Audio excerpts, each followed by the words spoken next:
صلوا على الهادي وزيدوا وعلوا وادعوا يا رب صلاتنا ليه توصلوا. سيدنا النبي شربت ايدك وبذكرك النفحت علينا هلوا. صلوا على الهادي وزيدوا وعلوا وادعوا يا رب صلاتنا ليه توصلوا. سيدنا النبي شربت ايدك تروينا وبذكرك النفحت علينا هلوا. قلبي مسافر طيبة لك يا طه، من عطر أنفاسك أشم هواها والروح إليك طايرة ونايلة مناها. صباح الخير، ازيكم يا حلوين؟ عاملين ايه؟ يا رب تكونوا بخير. لو اول مره تشوفي قناتي اعملي اشتراك للقناه وفعلي الجرس عشان يوصلك اشعار بكل فيديوهاتي. وريت لو الفيديو عجبك تعملي لايك للفيديو. فيديو النهارده باذن الله بدات معاكم كده من تحضير الغدا. بصوا بقى، شايفين بقى محصولي يا جماعه، تعبي وشقايه وكل يوم اقعد اسقي وتعبه نفسي عشان خاطر الكزبره والبقدونس دول. شايفين هم صغننين بس عايزه اقول لكم ريحتهم اقسم بالله تحفه تحفه تحفه تحفه، مش زي اللي بيجي من السوق. هو في حاجه مختلفه انا مش عارفه ايه هي. ممكن يكون عشان اللي بره دون بيترش مثلا حاجات بيتحط له مثلا اسمده وحاجات زي كده. هو بقاله فتره يعني على ما كبر وبقى قد كده. بس عايزه اقول لكم ريحته والله العظيم مختلفه خالص، ريحته جباره. فبجد يا جماعه ازرعوا الكزبره والبقدونس في البيت، بجد تحفه. هي من البذور بتاعه الكزبره العادي اللي احنا بنجيبها وبنطحنها في الكبه دي، روح جايه رشها على شويه رمله او اي تربه عندك، هتلاقيها طلعت. بصوا وبتبقى تحفه قوي، يعني مش محتاجه اكتر من ان انت ترشيها كده ميه كل يوم. هي بصوا تحس ان هي صغننه خالص كده، لان طبعا ما تحطلهاش اي سماد ولا اي حاجه. وكمان التربه اللي كانت محطوطه فيها تربه عليها رمل، فما بتبقاش مساعداها قوي، غير التربه اللي بتيجي من ارض زراعيه والحاجات دي بتطلع فيها هوا. انا النهارده هعمل الغدا بتاعي، هعمل سمك. فانا قلت اجيب منها شويه كده، طبعا بقصقص بالمقص زي ما انتوا شفتوا كده في اول الفيديو. وطبعا اللي انا بقصقصه بالمقص ده بيرجع يطلع تاني. هو دلوقتي طلع تاني ما شاء الله برضو، يعني بتفضلي تاخدي منها فتره كده حلوه، يعني تقصي بالمقص ويرجع تطلع تاني وتستخدميها بقى في الاكل والحاجات دي ما شاء الله. طبعا الحاجه اللي انت بتزرعيها في البيت او بتعمليها في البيت بيبقى ليها طعم تاني مختلف. يعني مش عايزه اقول لكم بقيت فرحانه قد ايه وفي نفس الوقت زعلانه. يعني انا كنت بقصها وانا زعلانه، مش عايزه ان انا اقصها، عايزاها تفضل كده زي ما هي. بس قلت اما اجرب بقى طعمها كده. يعني كنت برضو واخده منها قبل كده كنت عامله مكرونه برضو، كانت ما شاء الله برضو كانت تحفه. هنا بقى هعمل الرز بقى، هعمل جنب السمك رز احمر زي الرز اللي هو بتاع المحشي، زي خلطة المحشي بالظبط. حطيت بصل وحطيت كده شوية توم يجي معلقة كده، وحطيت برضو فلفل اخضر. يعني انا بحب ان انا احط خضار يعني في الصلصة وكده، برضو بيبقى طعمه جميل يعني. والفلفل الاخضر برضو بيزود القيمة الغذائية بتاعت الاكل وكده. فحطيت كده شويه فلفل وسبتهم على النار كده بقى لحد لما يتبلوا. وهنا بقى هعمل الخلطه اللي انا هتبل بيها السمك. انا بصوا انا بحب الشبت والكزبره قوي في الخلطه بتاعه السمك، بس مش دايما بحطه يعني. مش على طول، على حسب ما بيبقى عندي. لو عندي مثلا طازه واحطه بيخلي السمك ريحته تحفه وطعمه كمان بيفرق في طعمه جدا جدا يعني. حطيت بقى هنا كده معلقه كده من الهريسه بتاعه الشطه اللي انا عاملاها في الفريزر. وحطيت برضو شويه كده توم، معلقه كبيره كده من التوم. طبعا التتبيله بتاعه السمك بتحتاج توم. وعصرت برضو ليمونتين كده كبار. وهنا بقى احط كيس كده من الصلصه.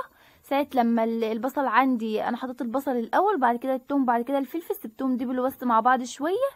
حتى الفلفل الاخضر زي ما هو بس هيكمل بقى سوا مع الرز والصلصه وكده.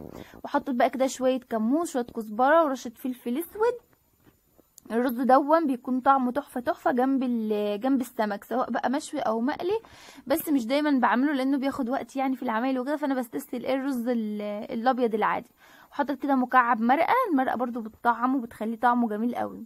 وحط كده بقى الملح بتاعه، وهقلب بقى واسيب الصلصه بقى تفك كده وتتسبك مع نفسها. هي اصلا مش مسبكه يعني، ما بتاخدش وقت ولا حاجه.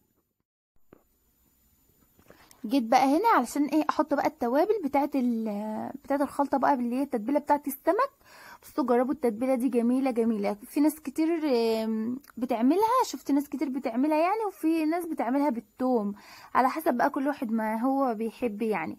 بس لما بتحط فيها الكزبره الخضراء او البتاع دون او الشبت والحاجات دي بتخليها طعمها تحفه. حتى اصلا في توابل بتيجي للسمك من عند العطار، في بهارات سمك بيكون اصلا محطوط فيها الحاجات دي، بس بتكون مجففه بقى. الشبت الكزبره والحاجات دي بتكون محطوطه في التتبيله دي، بس بتكون ايه مجففه، بتكون ناشفه وكده. هاخد بقى كده منها وابتدي بقى ان انا احشي البطن بتاع السمكه كده من جوه. بعد بقى لما السمك كده بيتقلى وبتطلعيه بقى كده على مناديل، بتلاقي طالع منه ريحه تحفه تحفه تحفه، غير التتبيله العاديه اللي هي بالشطه والفلفل والبتاع ده والثوم، دي بتخليه ريحته حلوه قوي. طبعا السمك عندي يا بنات انا منضفاه ومخلياه زي الفل. هنا بقى بصوا احنا هنا في دمياط بنشيل الوش بتاعه اللي هي بتاعه الراس، الغطا اللي هو بتاع الراس دون احنا بنشيله. ما تعرفوش احنا بنشيله لا، بس احنا بنشيله يعني. اغلب الضمايطه هنا بيشيلوه، احنا شايفينه ان هو ملوش لازمه يعني. في ناس بيقولوا عشان لا التتبيله تدخل فيه كده كده. اصلا الراس احنا ما بناكلهاش يعني، احنا ما بناكلش الراس يعني. اصلا الحته اللي فوق دي اصلا هي كمان ملهاش لازمه، بتاعه العين دي، بس احنا سايبينها يعني عشان ما نشوهش السمكه يعني. فانا تبلته بقى اهو، عملت فيه فتحات، حطيت في الفتحات دي يعني حطيت برضو فيها من التتبيله، قلت اركنه كده شويه عشان يتطعم كده من التتبيله. هو اصلا السمك عموما ما بيعيش في التتبيله يعني حاجه، لان هو يعني اللحم بتاعه بيتهرى بسرعه من الليمون والحاجات دي. ف5 دقايق بس كده على ما اعمل بقى اغسل الرز وكده، والرخامه برضو مكان ايه ما انا عملت عليها. فلما اديتها تلميعه كده بشويه خل. بصوا عندي بقى الخضار دون عندي في الفريزر، اللي بتاع شبت وكزبره، وحطهم في علبه كده، حطهم في الفريزر. وما شاء الله يعني داخلين في الشهر هو انا عندي، وما شاء الله الخضار اخضر زي الفل. عشان خاطر لما قطعته كان ناشف يعني. امسكي الخضار كده اغسليه، وبعد ما تغسليه سيبيه لحد فراديه كده على صينيه، او حطي تحته فوطه من بتاعه المطبخ لحد لما يبقى ينشف خالص. وبعد كده قطعيه وحطيه بقى في علبه وحطيه في الفريزر، هيقعد معاكي بقى شهر شهرين 3، وهيفضل اخضر كده وزي الفل زي ما هو. اما لو قطعتيه وهو مبلول وعليه ميه هتحطيه في الفريزر هيسود، هتلاقيه سود منك وهيبوظ بسرعه. حطيت بقى كده شويه كتار كده على الصلصه، وبروح جايه حاطه الرز بتاعي ومقلبه زي الخلطه بتاعه المحشي بالظبط. الرز ده جربوه هتلاقوه طعمه جميل جدا جدا جنب السمك، سواء مشوي او مقلي بيبقى تحفه. وفي لو انت دخلتي مثلا مطعم سمك هتلاقي الرز ده مكتوب في المنيو، بيبقى الرز ده موجود. والرز برضو صياديه على حسب بقى ما انت حابه يعني، بس ده بيكون طعمه جميل قوي. كنت انا دايما بعمله على طول لما كان جوزي بيكون موجود هنا. بس دلوقتي بقيت بكسل يعني، بقالي فتره كبيره قوي نفسي ان انا اعمله وبكسل. عارفين اللي احنا يعني السمك بنستسهل جنب الرز اللي هو العادي، الرز الابيض وخلاص. او في ناس بيعملوا رز بشعريه جنبه كده يعني، بقيت بستسهل يعني. بس قلت النهارده ادلع نفسي شويه. حطيت بقى هنا كده الدقيق اللي انا هعمل بيه السمك من بره، حطيت عليه كده شويه نشا وشويه كمون ورشه ملح صغيره بس كده. ده اللي انا هعمل بيه السمك من بره. حابه انت تحطي توابل تزودي توابل على حسب ما انت عايزه. انا بحط بس دول والنشا علشان خاطر تخليه يبقى مقرمش بس كده. وببطط بقى كده عليه الدقيق عشان الدقيق يلزق عليه حلو، وكمان التتبيله اللي عليه ما تقعش. مين بقى يا بنات لسه ما حطش لايك للفيديو؟ يلا بقى كده اطلعوا شوفوا كده انتوا حطيتوا لايك ولا لا. عايزاكم توصلوا الفيديو ده ل 500 لايك، وعايزاكم كده تشجعوا تتنشطوا معايا. كل اللي وراه حاجه كده يقوم يخلصوا، شغلوا الفيديو جنبكم ويقوموا كده خلصوا اللي وراكم. احنا بنشجع بعض مش اكتر، وبقدم معاكم يومياتي وبشجعكم. فيديو كده في المطبخ، فيديو بقى تنظيف في الشقه. والنهارده هنقلب برده المطبخ وهنضفه تنظيفه حلوه قوي قوي كده. انتوا عارفين طبعا بعد السمك لازم الفيديو المطبخ يتنضف تنظيفه حلوه كده. حمرت بقى السمك كالعاده، بحمره في حله عشان الدنيا عندي ما تتبهدلش. انتوا عارفين السمك بقى والطرطشه بتاعته بيبهدل الدنيا. فانا بقيت خليت عندي حله كده من الحلل بتاعه السيراميك، بقيت بقى بحمر فيها عشان اتلاشى الطرطشه بتاعه الزيت وكده. وكده كده برضو بيحصل فيه طرطشه يعني، بس الحمد لله بنسيطر يعني على الوضع وكده. والحمد لله اتغدينا، كان الاكل كان جميل. الرز برضو كان طعمه كان تحفه تحفه، جربوه ان شاء الله يعجبكم. هو نفس الرز بتاع المحشي بالظبط، يعني نفس الخلطه بتاعه المحشي. هو كان لونه ما كانش احمر قوي علشان خاطر انا كنت مكتره في الخضره وكده، وفي نفس الوقت بايه الخضار والبصل والفلفل والثوم والحاجات دي بتزود القيمه الغذائيه بتاعه الاكل. لو انت عشان خاطر تزودي القيمه الغذائيه بتاعه الاكل وولادك بقى يعني تبقى وجبه كامله متكامله كده، فانت ايه بتعملي الحاجات دي. انا عن نفسي انا لو عملت سلطه، لو حطيت الطماطم والخضار والبصل دي في سلطه، انا ساعات بعمل السلطه بحط فيها بصل وبحط فيها شبت وكزبره وبقدونس وليمون، اللي هي بتكون سلطه المشويات دي. بعملها ساعات جنب سمك، ساعات جنب فراخ مشويه وكده. والله ما بتتاكلش زي ما انا لو انا عملت الرز ده وانا حطيتهم كلهم في الرز، فالرز بيتاكل كده كده، وكمان بيكون طعمه حلو بيفتح النفس على الاكل. لما انا عملته ما عملتش بقى جنبه سلطه ولا حاجه، لان طبعا كده كده الرز اصلا فيه طماطم، فما عملتش جنبه سلطه. دلوقتي هبتدي بقى ان انا اغسل المواعين زي ما انتم شايفين كده، مواعين بسيطه خالص، لان طول ما انا شغاله كل حاجه بتتوسخ بروح جايه الجري كده مخلصاها في ثواني. بتلاقيكي اي نعم بتخلصي الاكل متاخر شويه، بس بتبقي يعني بعد الغدا بتبقي مسيطره على الوضع بقى، ما بتكونش الدنيا مكركبه قوي. فانا طبعا بعمل كده في لما بكون بقى لوحدي، لما يكون جوزي موجود فطبعا بضطر ان انا ايه انجز بقى يعني، بخلص الاكل الاول وبعد كده ببقى اغسل المواعين. فعلى حسب بقى طبعا انت يومك ماشي ازاي. لو لاقيه معاكي وقت ومش متاخره في الغدا، فكل حاجه تتوسخ كده خلصيها، بحيث بعد الغدا ما تلاقيش ايه الدنيا مكركبه يعني في المطبخ قوي. عايزاكم بقى تكتبوا لي في التعليقات النهارده بقدونس، بما ان بقى البقدونس اللي احنا حصدناه النهارده في المحصول بقى بتاعي اللي انا حصدته النهارده. انا كنت عامله في البتاع الطبق دون، هو طبق بلاستيك من بتاع الغسيل عادي، كنت زارعه فيه نصه بقدونس والنص التاني كزبره كده كده كانت عندي، الكزبره الناشفه اللي احنا بنحطها في الاكل عادي. انا اصلا بجيبها، ما بجيبهاش مطحونه، بجيبها وبعد كده بطحنها عندي. فروحت خدتها ورشيت كده منها شويه على وش كده التربه. والبقدونس بقى بيجي من عند العطار، يعني البقدونس مع الناس بقى اللي هما في السوق، عارفين الناس اللي بتبقى فرشين بالتوابل في السوق، العطارين بقى تلاقيه في المحلات بتاعه العطاره، لو قلت له انا عايزه بذور بقدونس هيديلك، وما بتبقاش بقى غاليه ولا حاجه.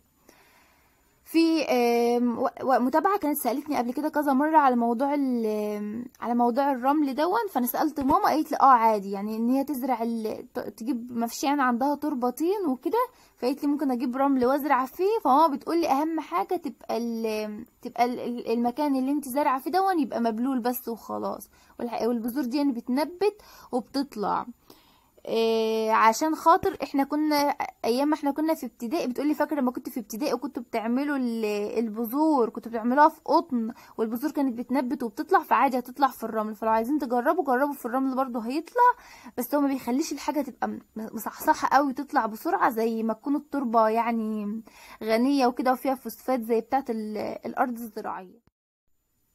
هنا بقى يا بنات غسلت بقى المواعين وشلت بقى الحوامل، طالما بقى محمره النهارده وكده، فشلت الحوامل برضو غسلتها كويس، وغسلت برضو البوتاجاز ولميت الرغوه من عليه. وكالعاده بقى بمسح برضو الجزء اللي تحت دون والباب بتاع البوتاجاز، عشان دايما افضل محافظه عليه ما يبقاش فيه دهون من اي حته فيه، حتى من الجوانب بتاعته بعملها. العيون بقى مسحتها وهي في مكانها عادي من غير ما اشيلها ولا حاجه، مسحتها وهي في مكانها. والحمد لله برضو انا ببقى اشيل كده عين كده اشوف تحتها نضيف ولا لا، طول ما انا الاقيهم تحتهم نضيف ما بشيلهمش، بمسحهم وهم في مكانهم وخلاص.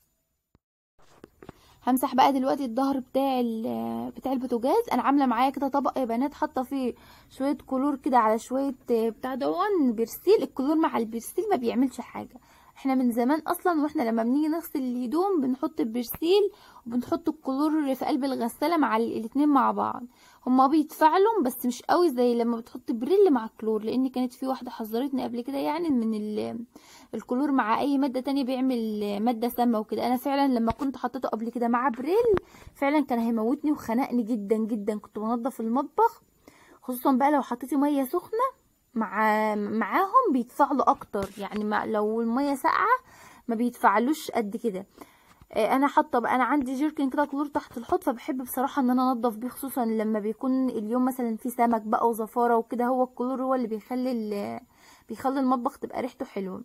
فانا عشان مش كل شويه بقى اروح اغسل الفوطه وارجع اعمل، فجبت جنبي، عارفه ان انا هلمع حاجات كتير في المطبخ، فمعايا الطبق دون وفيه كلور على اريال، وببتدي بقى ان انا المع. طبعا السمك مش عايزه اقول لكم على الطرطشه اللي هو بيعملها بقى على انا اي نعم محافظه يعني من تحت في الحله، حاكمه الدنيا شويه، بس الطرطشه بقى والبخار بيطير على فوق. انا بصراحه مش شايفه في طرطشه ولا حاجه، بس انا بحب ان انا احافظ على حاجتي، ما يبقاش ما بصوا، بكره ان انا يعني اشوف كده منظر الدهون ده. حتى لو دخلت عند اي حد ولقيت عنده دهون في المطبخ بتعقد، ما بحبش ان انا اشوف دهون ولا التلزيق ولا الحاجات دي خالص خالص خالص.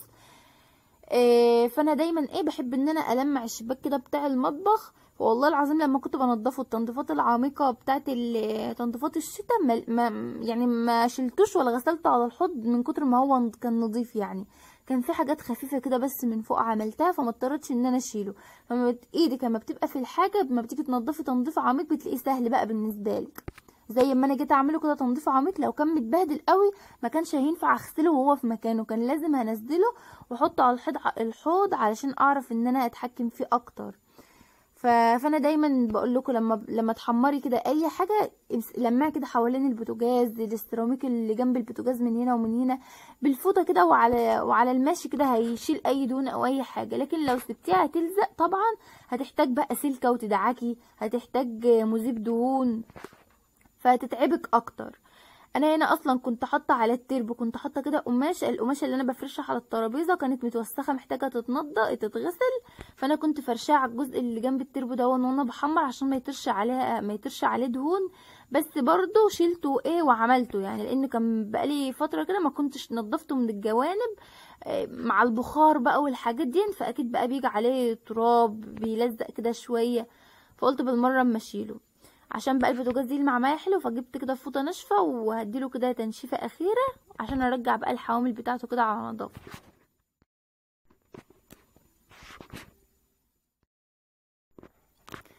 شلت بقى كده التربو، بصوا كان وراه برضو فتافيت وحاجات كده واقعه ما كنتش واخده بالي منها، وبقول لكم بقى لي كام يوم كده ما عملتش وراه، فطبعا في فتافيت وحاجات كده بتقع ما بنبقاش واخدين بالنا منها، فشلته كده وكنست من وراه. ودلوقتي بقى بشيل بقى الحاجات اللي على الرخامه دي علشان ابتدي ان انا اغسل الرخامه. بصوا يعني توكة مليكه، وصلة شاحن، في حاجات برضو بتبقى تيجي في ايد الواحد كده وهو مش واخد باله، بيروح جاي عاملها، بيروح جاي حاططها على الرخامه وهو مش واخد باله.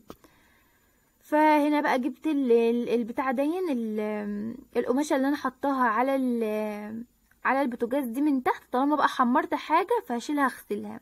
هي قماشه عاديه خالص، وانا ماسكاها كده تانياها من الجوانب وحط عليها الفيونكتين دول. كنت انا اصلا عاملاها ستاره للشباك قبل كده، وعينتها بقى وعملت التانية اللي هي الشيفون، وقلت بقى ما استغل دي كده واحطها كانها تبقى زي البتاع الكفر اللي بيجي للبوتاجاز من اللي بيتشرى من اونلاين ده، ونبقى برضو في المحلات. فقلت بدل لما اروح اشتري كفر فاحطها كده، وبرضو سهله، بروح جايه شايلاها، انا عاملاها كده حطها مثبتها بدبوسين من الجنب، بروح جايه شايلاها وغسلها اول لما بلاقيها اتبهدلت او انا حمرت حاجه وكده. واغسل برضو البتاع دون القماشه اللي انا بحطها على الترابيزه برضو، لان برضو الطرطش عليها زيت. بحب قوي بعد كل اكله جامده كده زي اللي فيها تحمير دي، بروح جايه جايبه الفوط بتاعه المطبخ والحاجات دي واغسلها غسله حلوه كده. بحب قوي اغسل الحاجات بمسحوق، مسحوق بودر او جل او كده، لان الحاجات دي بتكون ريحتها جميله يعني. مش بحب بقى اغسل بالفيريل، لان الفيريل مهما كان برضه هو بينضف وكل حاجه، بس ما بيخليش الحاجه تكون ريحتها حلوه زي ما تعمليها بمسحوق وكده. كده غسلتهم اهو، شطفهم واخدهم بقى كده انشرهم على الترابيزه او على الكرسي، وبينشفوا بيبقوا زي الفل. لان عندي اصلا المطبخ عندي حر، مش ساقعه، لان البلكونه لازقه فيه وفيها شمس وكده، فلو نشرت اي حاجه مفيش بعدها باجي امسكها بلاقيها تنشف مني على طول، بتنشف يعني بسرعه. هدي تلميعه برضو كده للترابيزه.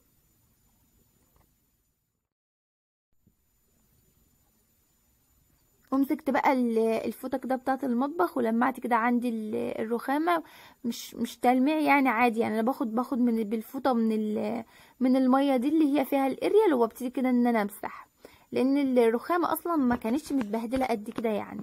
لان كنت بقى زي ما انتوا كنتوا شايفين من الاول، كل ما في حاجه بتقع عليها بروح جايه بفوطه كده ونقطه خل، وبروح جايه ايه مسحها. ويوميا كده لازم اشد كده المطبقيه، وبجيب من وراه، ما بنساش برضو الجزء اللي تحت المطبقيه دون، ورفعها كده على الرخامه دايما، علشان ما تكونش لازقه في الرخامه على طول بقى، وتحتها تعمل ريحه او حاجه. فلازقاها بحيث لو في اي ميه ترطشت تحتها الاقيها ايه تنشف على طول. وهشطف كده بقى الدنيا دلوقتي، ومش عايزه اقول لكم بقى على ريحه المطبخ، كل مدى كده بتحلو يعني، من ريحه بقى الاكل بقى والزفاره. كل كده لما انضف حاجه الاقي المطبخ كده ريحته بتبقى حلوه، فاتبسط بقى اكتر، اتشجع بقى ان انا اكمل بقى وانضف بقى ايه كل حته كده فيه. همسك بقى الحيطه كده دي بالملمعه، مفيش فيها دهون ولا حاجه، لان دايما بعملها، فبالملمعه كده وعلى السريع ايه اروح جايه عاملاها. حتى برضو الجنب بتاع البوتاجاز دون، انا عشان كنت حاطه التربو قدامهم، ما كنتش متحكمه ان انا ادخل ايه انضفها يعني بفوطه وكده، عشان برضو التصوير. وهلمع كده تحت التربو عشان ارجعه بقى كده على النظافه. برضو لما جيت بقى امشي ايدي كده عليه من ورا، فلقيته مطرب، فبالفوطه كده وابتدي بقى ان انا المع الظهر بتاعه من ورا والجوانب، علشان دايما كده يفضل معايا نضيف كده وزي الفل، افضل بقى محافظه عليه. بصوا انا هنا كنت حتى واخده التليفون من مالك، بيقعد يلعب عليه وكده وعينيه بتوجعه، فكنت واخده منه، راح جاي سرقه من ورايا. بصوا عاملين، بصوا العيال دي عامله زي يعني، تلاقوهم كده بياخدوا الحاجه من وراكم، بيستحلبوا كده في ثواني، وتلاقيه خدت الحاجه وانت ما خدتيش بالك. يعني انا والله انا كنت اصلا مركزه في التلميع بتاع التربو، وما خدتش بالي الا هنا دلوقتي. رجعت بقى التربو بتاعي كده على نظافه، لمعت بقى تحته وخليته زي الفل، وهرجع بقى كده الحاجه اللي على الرخامه. طبعا ريحه النظافه بقى مش عايزه اقول لكم، ريحه المطبخ طبعا بتفرق جدا جدا لما بتعملي فيه الحاجات دي، وتبقي مخلصه كده المطبخ وطالعه منه ونفسيتك كده مرتاحه، وحاسه ان انت كده عملتي اللي عليكي، مش مقصره في اي حاجه.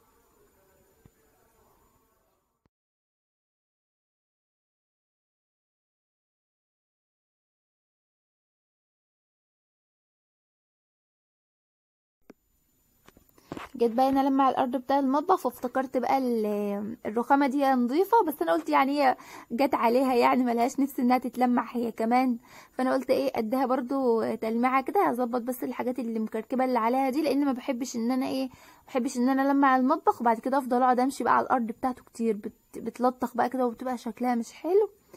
فانا قلت ايه هظبط الرخامه دي كده الاول، اشيل الحاجات اللي كده اللي عليها رتبها، واديها تلميعه كده سريعه من نفسها برضو هي كمان. وبعد كده ايه ابقى بعد لما اخلص خالص اعمل بقى الارضيه بتاعه اعمل الارضيه بتاعه المطبخ وكده.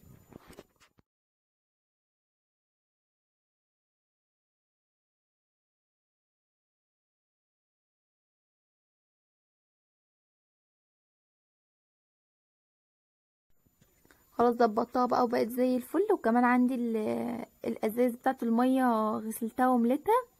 وهكمل بقى كده تلميع المطبخ عندي، لازم يوميا المطبخ عندي يتلمع كويس جدا، لانه اكتر مكان في الشقه بيكون متبهدل وفي فتافيت. حتى لو انت بتقولي هو نظيف وكنستيه، جربي كده انت تكنسي كده كل يوم، هتلاقيه مليان فتافيت وبهدله. بصوا مش عايزه اقول لكم، مع ان انا بحافظ على قد ما اقدر، بس والله برضو بلاقي فيه، فلازم يوميا كده عندي يتلمع. بصوا سواء انا عامله يعني، حتى لو طبخت كده شويه مكرونه، لازم برضو المطبخ عندي يتكنس كويس ويتلمع، والارض بتاعته تتلمع هو والطرقه، لان المطبخ والطرقه مفتوحين مع بعض، فلازم هما الاتنين يتعاملوا كده كل يوم.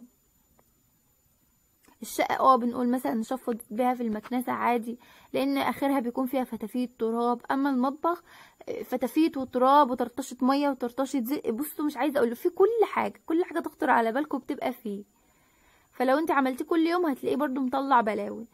شلت بقى كده هنا الفحم، حطيته في المبخره، وحطيت كده شويه بخور، عشان كده المطبخ بقى ايه تبقى ريحته كده تبقى جميله، وابقى انا كده ايه عملت اللي عليا فيه يعني. بصوا ما عادش ناقصه اي حاجه، كل حاجه في كده بقت زي الفل.